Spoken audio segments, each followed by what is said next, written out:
This is an abyss. This is about the book that I'm writing. The name of the book is Embracing the Abyss. First, let me introduce some Adonis DNA and tiger blood into the audience. Anybody know who that might be associated with? Who is that? Charlie Sheen. The guy we know is Charlie Sheen. Charlie Sheen was once in a movie called Wall Street. It's the original movie, Wall Street.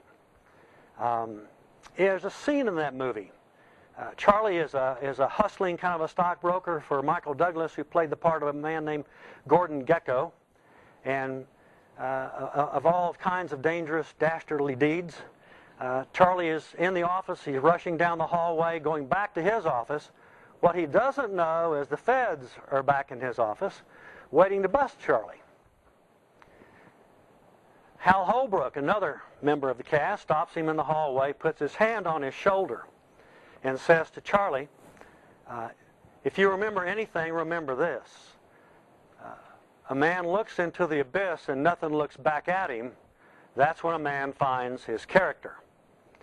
This, of course, is the Hollywood version of something a little more, not necessarily more famous, but certainly more well-known, I should say, in other parts of the world.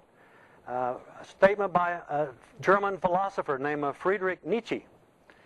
And Friedrich Nietzsche stated that the longer that you gaze into the abyss, the longer the abyss will gaze back into you.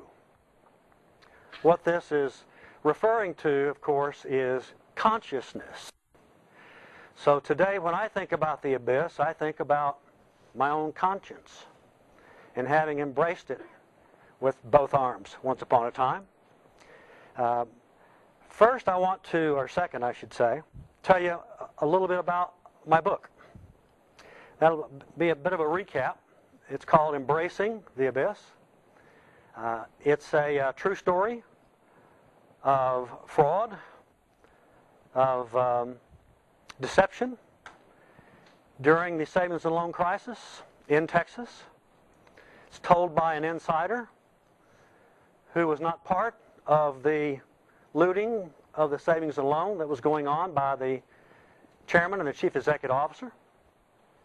Nevertheless, he was still included in a $540 million lawsuit filed against him and others by the FSLIC, the Federal Savings Loan Insurance Corporation, and other criminal charges. Without a cooperation agreement, he pled guilty to one felony count and then became a government witness for over a period of 14 years, saving the government thousands of hours, millions of dollars. 20 years after his plea, his guilty plea, President George W. Bush granted him one of the few pardons that he gave to people. I am this person.